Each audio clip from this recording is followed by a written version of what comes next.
पाकिस्तान में भारत के एक और दुश्मन का खात्मा हो गया है। लश्कर ए तैयबा के बड़े आतंकी हैं अबू कताल, जिनका मर्डर कर दिया गया है। लश्कर आतंकी अबू कताल मारा गया है। हाफिज सईद का करीबी था। ऐसे में अबू कताल कश्मीर में कई आतंकी हमलों में शामिल था। कहीं ना कहीं भारत के लिए राहत भरी खबर। बलूचिस्तान को समझने में सरकार और सेना नाकाम रही है। पूरे सिस्टम में बदलाव की जरूरत है। ये तमाम बयान भी सामने आए हैं। तो जिस तरीके से ट्रेन हाईजैक का मामला, पाक सेना लगातार इस पर सवाल भी खड़े कर रहा है और सेना के पूर्व अफसर हैं जिन्होंने पाक सिस्टम की पोल खोल दी है। पाकिस्तान में भारत के एक और दुश्मन का खात्मा हो गया है। लश्कर ए तैयबा के बड़े आतंकी हैं अबू कताल, जिनका मर्डर कर दिया गया है। अबू कताल मारा गया। लश्कर आतंकी हाफिज सईद का करीबी था। आतंकी अबू कताल, कहीं ना कहीं ये भारत के लिए राहत भरी खबर। कश्मीर में कई आतंकी हमलों में ये शामिल था। हाफिज सईद का करीबी लश्कर आतंकी अबू कताल, जिसको मार दिया गया है, मर्डर कर दिया गया है।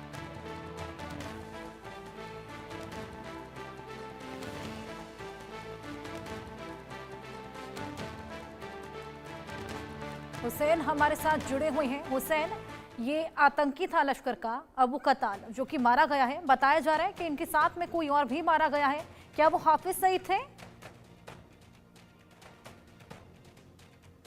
मेरे पास इतनी फ्रेश इंफॉर्मेशन नहीं, लेकिन मैं इतना जानता हूँ कि ये जिनकी आपने बात की शायद इनकी तो हलाकत हो चुकी है। हाफिज सईद के बारे में फिलहाल अभी ऐसी कोई खबर आई नहीं कि क्या वो उनके साथ थे, और अगर के साथ थे तो क्या वो सेफ हैं या वो जख्मी हैं। मैं इस बारे में अभी कोई हद दे दे नहीं पाऊंगा। बिल्कुल, क्या कुछ और जानकारी इसको लेकर आप दे सकते हैं? मैं बात करूंगा कि अगर आपके साथ इस तरह से अपनी बात शेयर करूंगा तो मेरे पास कोई इन्फो नहीं चाहिए। ख्वाम खा की जो अगर मैं कोई स्पाइसी न्यूज़ फैला दूं या मैं ऐसे कर दूं, उसका फायदा नहीं, क्योंकि हम जर्नलिस्ट हैं और हमें जिम्मेदारी से बात करनी चाहिए जब हमारे सामने सारे फैक्ट्स एंड फिगर्स हों। चलिए कोई नहीं। जय सोडी जी, जिस तरीके से आतंकी अबू कताल, जो कि कश्मीर में कई ऐसे आतंकी हमले थे जिसमें शामिल था, ऐसे में अब उनकी मौत हो गई है और बताया जा रहा है कि हाफिज सईद का ये करीबी भी था। तो कहीं ना कहीं ये भारत के लिए भी राहत भरी खबर है। हर्षा जी, 22 अक्टूबर 2022 को अमेरिकी राष्ट्रपति जो बाइडेन ने बयान दिया था और कहा था कि दुनिया में सबसे खतरनाक कोई देश है तो वो पाकिस्तान है। 2 हफ्ते पहले ग्लोबल टेररिज्म इंडेक्स ने अपनी रिपोर्ट सार्वजनिक की और उसने कहा कि दुनिया में नंबर 2 देश जहां पे सबसे ज्यादा आतंकवादी घटनाएं होती हैं वो पाकिस्तान है। हमें यह भी याद होना चाहिए, 11 अक्टूबर 2011 को अमेरिका की secretary of state Hillary Clinton जब पाकिस्तान के दौरे पे गई थी तो उन्होंने आतंकवाद के संदर्भ में कहा था कि जो लोग अपने घर के पीछे सांप पालते हैं उन्हें याद रहना चाहिए ये सांप उन्हें भी एक दिन डसेंगे। आज जिस तरह से पाकिस्तान ने इतने दशकों से सांप के रूप में आतंकी पाले भारत विरोधी और हिंदू धर्म विरोधी गतिविधियों के लिए, आज पाकिस्तान के कुछ नागरिक इन हरकतों से दुखी आ चुके हैं और यही पाकिस्तानी नागरिक ऐसे अबू कताल जैसे खतरनाक और खौफनाक आतंकवादी को गिन गिन के चुन चुन के मार रहे हैं। यह पाकिस्तानी हुकूमत और पाकिस्तानी सेना के लिए साफ और स्पष्ट संदेश है कि आज उन्हीं के नागरिक उन्हीं की धरती पे उन्हीं के पाले हुए सांप आतंकवादियों को मार रहे हैं। ये अगर अभी भी पाकिस्तानी हुकूमत और पाकिस्तानी सेना ने सबक और सीख नहीं ली तो जैसे अरब स्प्रिंग हुआ था कई अरब मुल्कों में 2011 में, जिसकी वजह से बहुत तख्ते पलट गए थे, वो दिन दूर नहीं जब पाकिस्तान के अंदर भी कोई अरब स्प्रिंग टाइप जैसी चीज होगी कुछ आने वाले समय में। बिल्कुल जय सोडी जी, यहाँ पर कई आतंकी गतिविधियां थी जिसमें ये शामिल था। ऐसे में भारत के लिए भी ये राहत भरी खबर। हुसैन, आप कुछ कहना चाह रहे हैं? जी, मैं यहाँ पे सर की बात का जवाब दूंगा। देखें, एक तो बात ये है कि जब हम बात करते हैं ना कि दुनिया में इनकलाब कहाँ कहाँ आए हैं, जैसे उन्होंने अरब स्प्रिंग की बात की है, तो देखें ये अरब स्प्रिंग मतलब इस तरह की जो चीजें ना, ये हमारे सब कॉन्टिनेंट के अंदर नहीं होती हैं। ये हमारे जो एक सब हमारे इलाके की जो फसल है वो इस तरह के इनकलाब के लिए कभी भी फर्टाइल रही नहीं है, चाहे वो इंडिया है चाहे वो पाकिस्तान है। तो पहले तो इस चीज को ठीक कर लें, ऐसा कुछ यहाँ पे कभी होता नहीं है। दूसरा ये मैं कहूंगा कि अभी सर ने पूरी टाइमलाइन बताई कि जी बाइडेन जब थे तो उनका ये बयान था और इस तरह के बयान थे। तो टाइमलाइन में जरा 2 डेट्स का इजाफा कर लीजिए। मार्च 2025 जो अभी चल रहा है, जब ट्रंप ने कहा कि पाकिस्तान की हम बहुत ज्यादा वैल्यू करते हैं, उनका अप्रिशिएट करते हैं कि उन्होंने शरीफुल्लाह जैसे खतरनाक हाई वैल्यू जो टारगेट था उसको उन्होंने हमारे हवाले किया। हम उनकी एफर्ट्स की कदर करते हैं।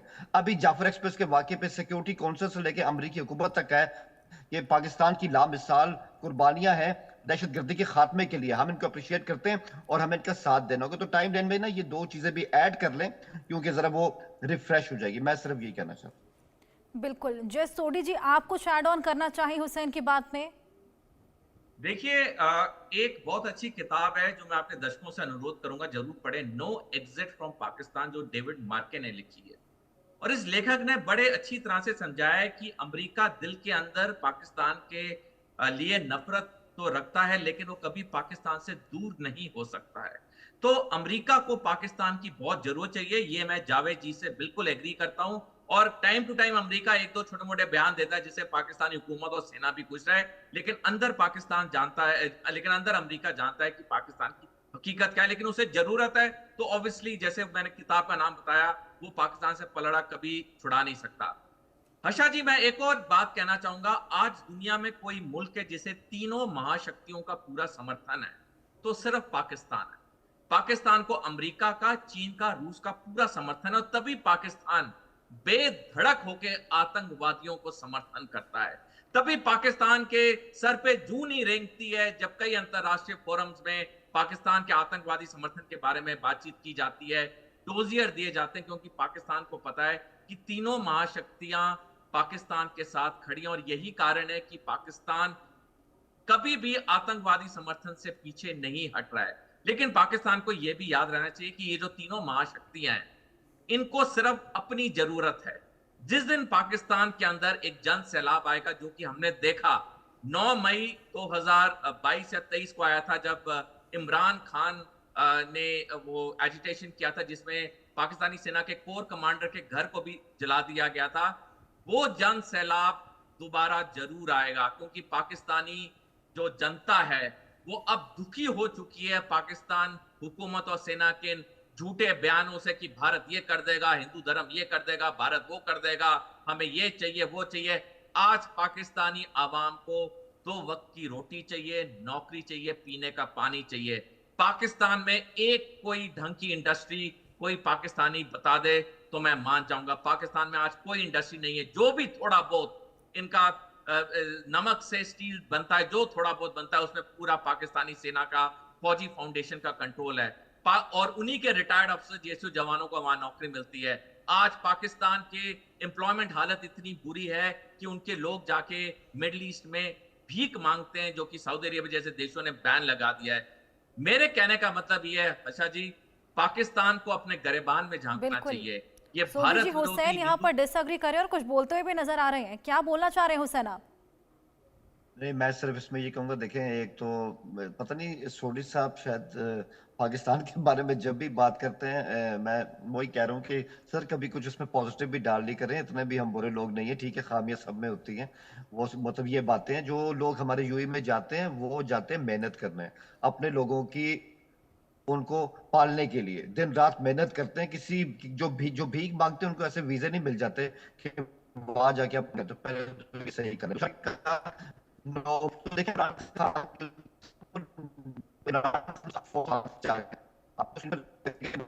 चलिए हुसैन यहाँ पर पर्सनल नहीं होंगे। जय सोडी जी और हुसैन, बहुत शुक्रिया आपका हमारे साथ जुड़ने के लिए, तमाम इनसाइट्स शेयर करने के लिए।